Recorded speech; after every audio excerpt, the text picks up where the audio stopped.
Hello and welcome to the Dyno Six Pack Dynasty Football Podcast. I'm your host, JJ Schultz, and I'll be doing a little bit of a solo episode today as I'm going to go through and just kind of quickly hit on some of the trade targets I'm looking at if I'm a contender or a rebuilder in Dynasty leagues. I think we have 24 total guys we're going to get to, so I'll just spend kind of a minute or two talking about each one, and we'll go and move on, and then I'll kind of give what I'm looking to give up in a trade to acquire these guys in that circumstance, rebuilding or contending. Before we get started on that, make sure you head over to fantasy6pack.net/plans, become an all-access member. When you do that, you're going to get access to all of our rankings, our DFS, and our betting projections. You can get access to our Discord forum, which is awesome because you can DM me and all of our other analysts here on the website, and you can get custom fantasy advice that is tailored exactly for your leagues and your scoring settings. And we're able to answer questions a little bit more in depthly than we are just on Twitter or on our podcast and our live shows.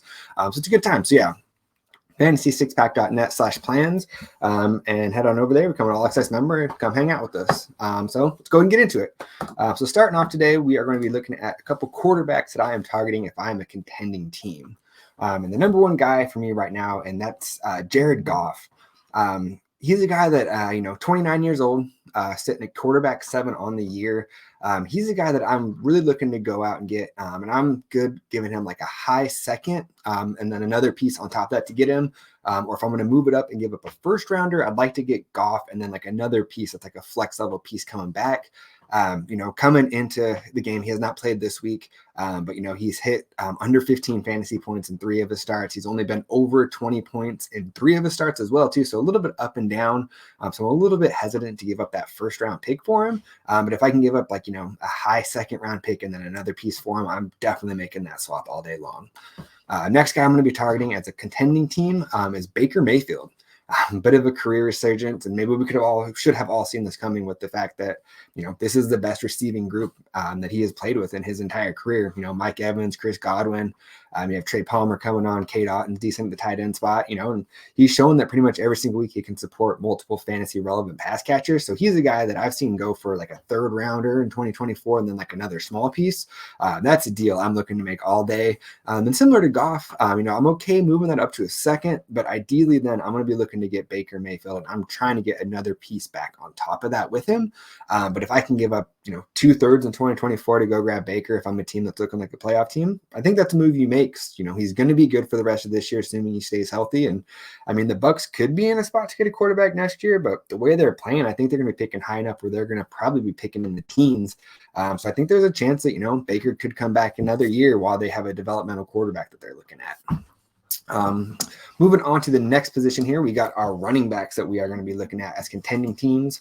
And the first one here, I don't think this is much of a surprise, and it's Alvin Kamara. When you're talking about a contending running back target, he fits the description. He's came in after that 3-game suspension, sitting at RB16 coming into week 8. He's 28 years old, but he has been outstanding. Since he's came back, fantasy points, 21, 18, 17, 29. This week he had double-digit catches. This guy is he is on one. I don't see any reason it's going to slow down. I think the offense is going to be mostly rolling through him most of the year.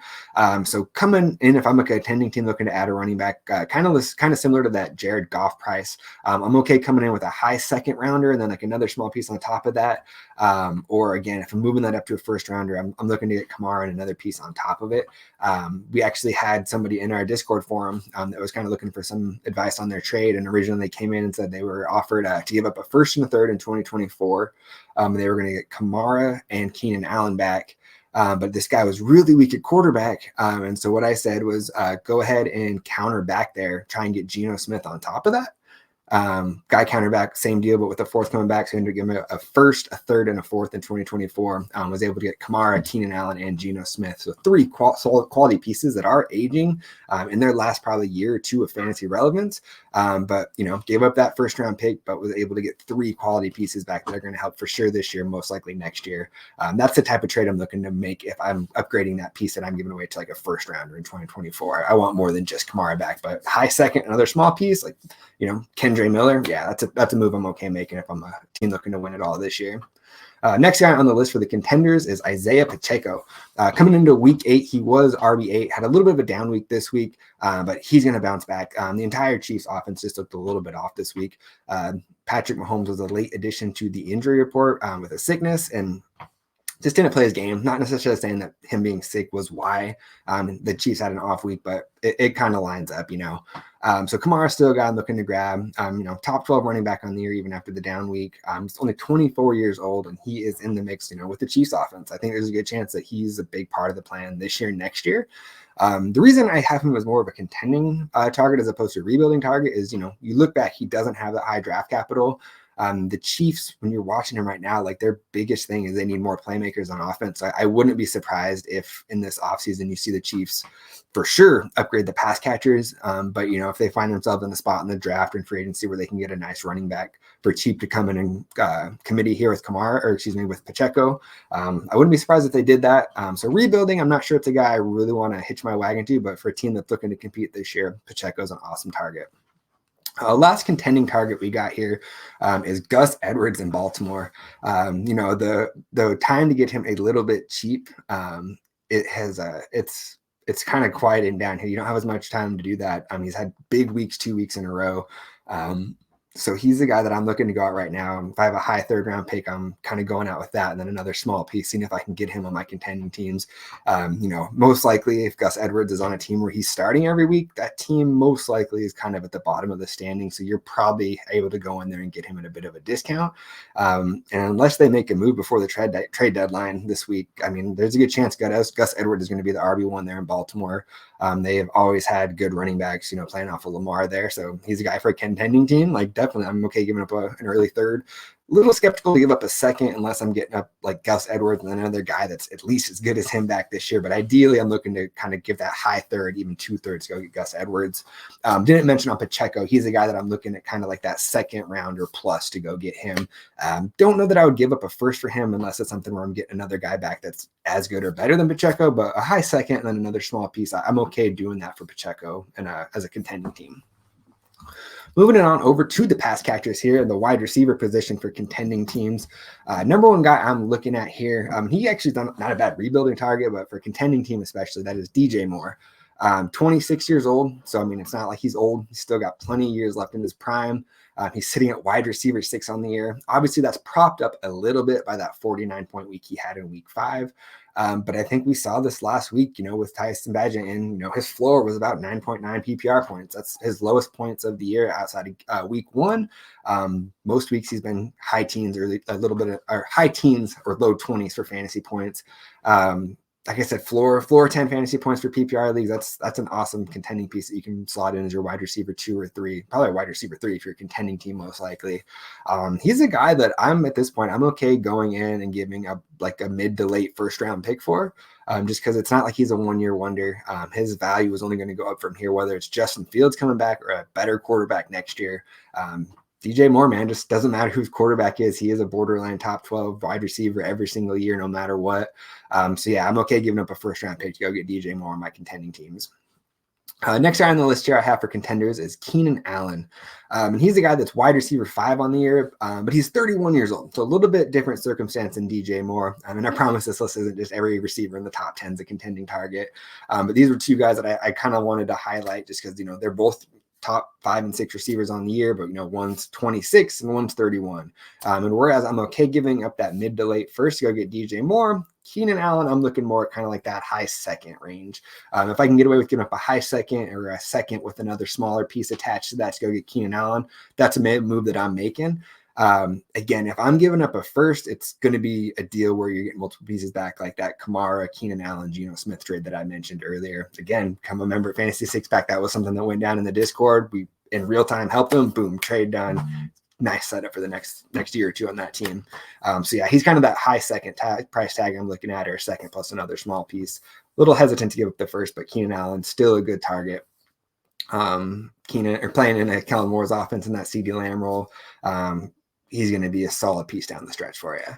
And the next 3 guys on the list here, I'm going to kind of loop them all together because I kind of pay the same price for all 3 of them. And really, it is a good year to be a contending team if you need like a wide receiver 3 with some wide receiver 2 upside, because there's a lot of these guys that I've seen go that you can get for less than a first round pick. Like I have seen it happen. I've made some of these trades myself in my paid Dynasty leagues I run. I've seen other guys make these trades for these guys.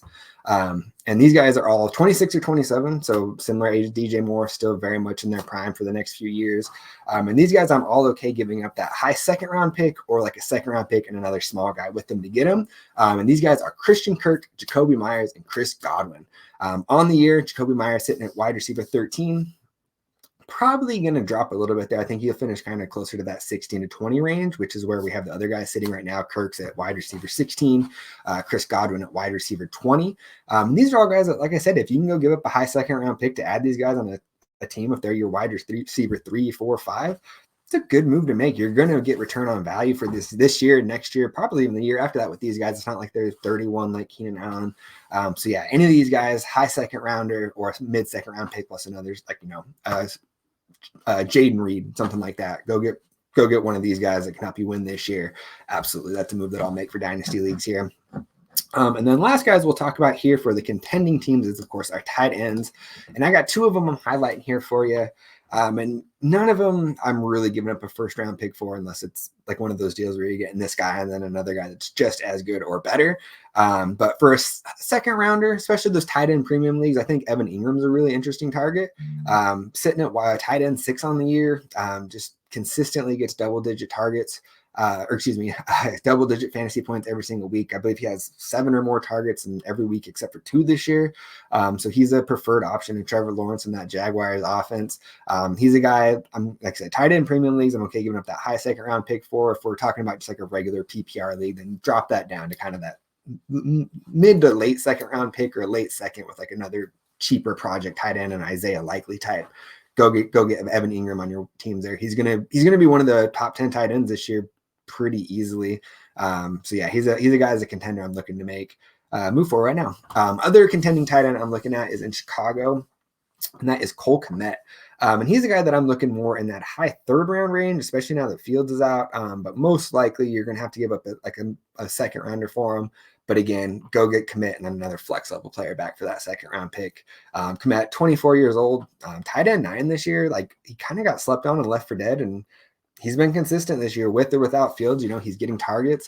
So as a contending team, I wouldn't be surprised if you go out and offer a high 3rd and a late 3rd rounder in 2024. You might be able to get Kmet if he's on a roster of a team that's rebuilding. So yeah, he's worth checking out for sure. I'm heading over to the rebuilding side now, and this is, I know, what a lot of you guys have tuned in for here. And on the quarterback side here, got 2 guys I'm going after here. And the first one, we've mentioned him a couple times already, and that is Justin Fields. He's sitting at quarterback 14 on the year, even after missing a couple games. And he's a guy that I'm okay giving up that late first for. Anything that looks like it could be top 6 in this next draft class, I'm holding off. But if it's like a back end first or a first and 25 or 26, that's a move I'm looking to make just because I think the upside's there. I don't think this is a situation where, even if they bottom out and do draft a new quarterback, I don't think that Fields is going to be unemployed. Like, he's going to get a starting job somewhere. We've seen the flashes. The league has seen these athletic running quarterbacks, what they can do when they are hitting. I think there's going to be somebody that can look at it and think we can fix him, bring him in, and he's going to have another chance. And that running ability is going to give him a solid floor, as we saw him putting together before he got injured. So yeah, give up that late first or a future first. Go get Justin Fields on your rebuilding teams and reap the benefits next year. Say similar things about like Anthony Richardson here. But the other guy I wanted to mention here is Sam Howell of the Commanders. So I'm a North Carolina fan, so I was in on him as a QB2 this year, but I mean, he's been even better than I thought. He's sitting at QB 11 on the year coming into week 8. Like I said, 23 years old, has good weapons there with Scary Terry, Dotson, and Curtis Samuel. Brian Robinson's shown he's a pretty decent RB2 to over and hold down the run game there. So he's that guy that in a super flex league, I'm okay giving up a pick that looks like it's going to be a high second round pick next year. Little skeptical to give up the first. I know super flex leagues, like a lot of guys won't give up quarterbacks for less than a first, but I think that next year he's probably going to drop back down into like that QB 16 to 18 range, just because there's so many good rookies coming in next year that's going to bump some of these guys down. They're mid-range quarterbacks right now.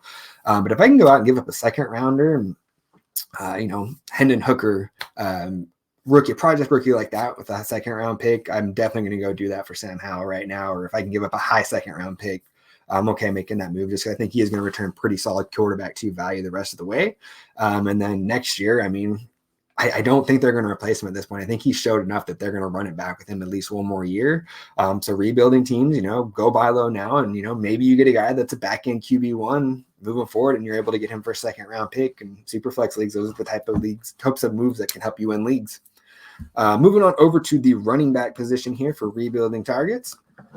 Number one guy that I am targeting here is Javonte Williams.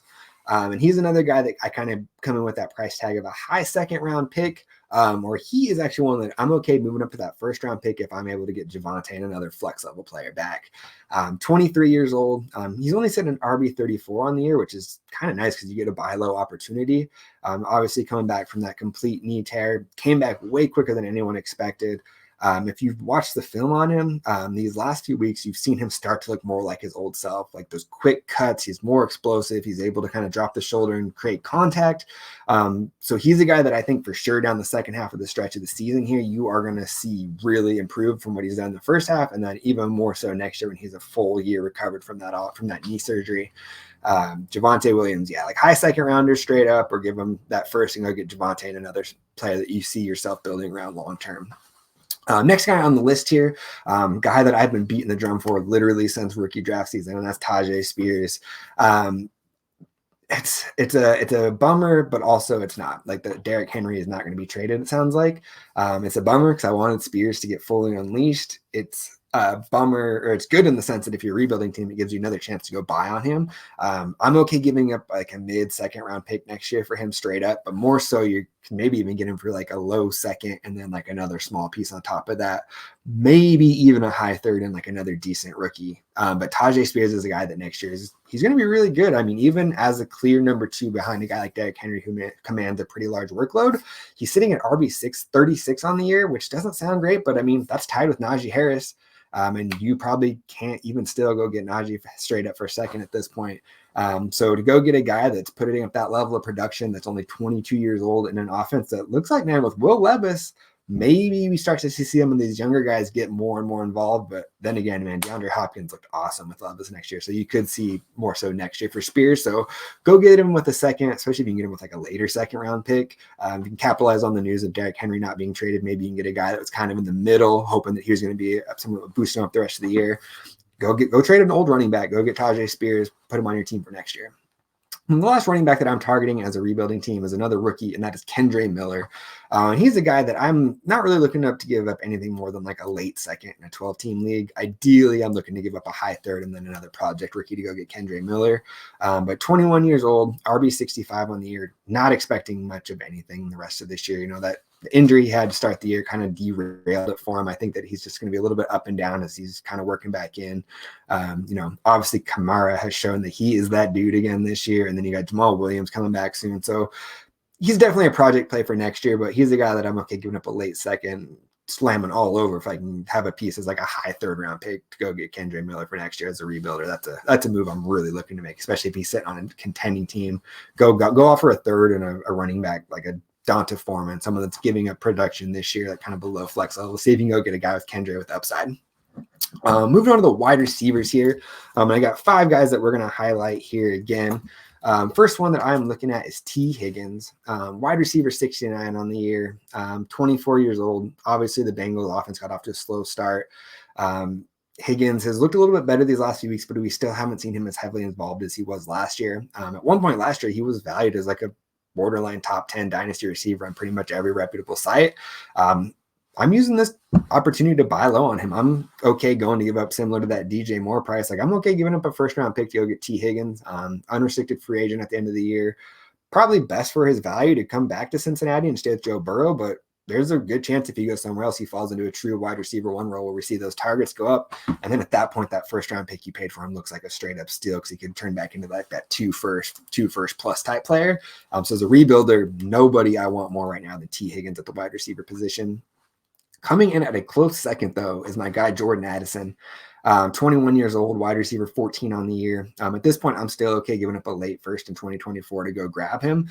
But more so what I'm going to do is I'm going to wait a week or two and just kind of see what happens with Kirk Cousins out now. I think there's a very real chance that Addison, just the way he plays, his route running abilities, he's somewhat quarterback proof. He's going to get targets no matter what. But there is a chance that the Vikings offense struggles for a few weeks as they acclimate to life without Kirk. maybe you see Addison have a few bad games. At that point, then I'm going in with a high second round pick and seeing if I can snatch him away, even if it's a second, and then adding a guy like a Romeo Dobbs, even a Jerry Jeudy type guy with that to go get Jordan Addison. I love him long term. Not surprised he killed it right away. He's my wide receiver 2 in this class, my wide receiver 1 now in this class. He's a stud. Go get Jordan Addison as a rebuilder. Like I said, late first next year, or especially wait a week or two if it goes down, then offer that high second. See if you can go get him.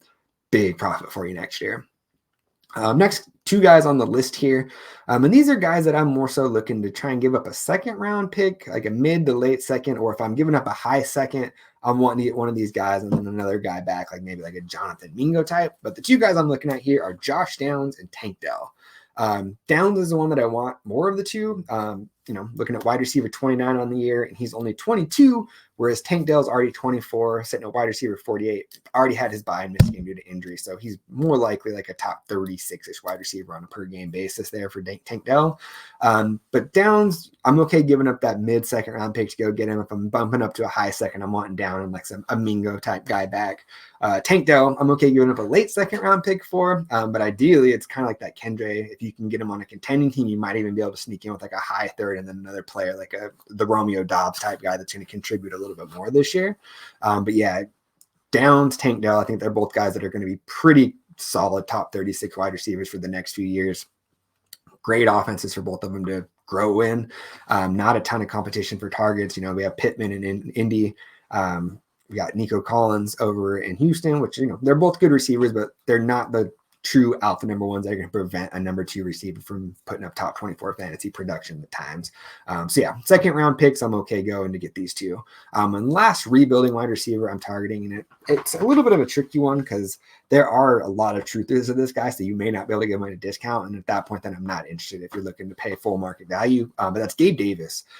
24 years old. I'm sitting at wide receiver 17 on the year, but again, it's been pretty boom bust. Like he's either having a really good game or he's bottoming out, which is kind of the same issue he's had forever. That being said, though, being 24 years old tied to a Josh Allen offense going forward, that's a pretty good spot to be in. So he's a guy that I'm trying to go in if he's sitting on a team, that's I can go and get like a second round pick for him. I'm definitely doing that, but especially if I can go and give up a high third and then another wide receiver, the Jaden Reed type guys. At that point, I'm going to go get Gabe Davis, see if I can upgrade my offense that he's going to be in a little bit. So yeah, Gabe Davis, very, very low on the list. I'd much rather go after the first 4, but if I can go and give up that high third and another piece, or give up like a low second to get Gabe Davis and then another flex level player back, I'm okay doing that as a rebuilder. But more so go after the rookie that I mentioned in T. Higgins if you're a rebuilder. And then the last 2 guys that we're going to talk about today at the tight end position for rebuilding teams to target, Kyle Pitts. I mean, what can we say? He's 23 years old, younger than Dalton Kincaid and some of the rookies that were drafted this year. So right now, even still to this moment, I'll go give up a high second round pick in 2024 to go get him if I'm a rebuilder. I mean, we've seen the talent. I don't know, man. Like Arthur Smith, it just seems like he is more concerned with being right than trying to win games. I think eventually that catches up to him, and then he's probably gonna move on. We're gonna have a new coach come in that utilizes, top 10 drafted talents like they should. Even still with the nonsense we've had to deal with this year, he's sitting at tight end 13 on the year, which is just frustrating because Jonnu Smith is tight end 10 on the year in PPR leagues. So it's just give half of those targets you're giving to Johnny to Smith or to Pitts, and then we're talking about a top 5 tight end pretty easily, which is what I see in the future. So for him right now, if I can go in and give up a high second round pick, I'll do that straight up, get Kyle Pitts. More likely what you're going to have to do, though, and I've seen this in a few leagues, is give up a first round pick down the road, and you can probably get Pitts and then another small piece back, like that Jaden Reed type player that I've been talking about, Jonathan Mingo, one of those type guys. But rebuilding target Kyle Pitts at the tight end position, especially if it's a tight end premium league, you really can't get much better than that. And then the last guy that we're going to mention for rebuilding teams, and the buy low window closed a little bit after his performance this week, but that is Trey McBride in Arizona. 23 years old, even playing behind Ertz for part of the year. He's already at tight end 30, and that's going to jump after that's updated from his week 8 performance here. I'm okay giving up that high third and another piece to go get him, but more likely it's going to be one of those where you're giving up a second round pick if it's a tight end premium league. And I'm okay with that. I think he's going to be pretty consistent for you the rest of the year. So yeah, rebuilding teams, Pitts, Trey McBride, more so unless it is a tight end premium league, you're going to want to prioritize the other positions and other guys that I mentioned. But just wanted to throw in a little bit for the tight end premium leagues here. Bits and McBride. All right, that's all we got for today. Appreciate you guys for sticking with me here. I kept it to the time frame I was looking, so I wasn't just rambling on and on about each guy. But again, head on over to fantasy6pack.net/plans, become an all access member over there. Come hang out with us in the Discord. Before you head out, make sure you hit like and subscribe on this video so you get more content like this. I'll have this Dynasty show coming out every single Monday. Catch me Sunday mornings before the game start on our live start sit show. Same if you like and subscribe, you'll see that right here. It's a live stream. You can ask questions live. We'll answer those questions for you. And if you haven't already, head on over to the website. We have a free article I write every week recapping the biggest fantasy football nuggets you need to know from this past week's games. And this one was a big one, through Thursday and Sunday. We had 15 games to dig through, and that's a lot. So yeah, I'd make it as easy as I can and boil each team's performance down to 2 or 3 sentences so you kind of know what you need to know to move forward. And that's free every single week. So head on over to fantasy6pack.net, and it's on the homepage right now. With that being said, I appreciate you guys tuning in, and we'll talk to you next week.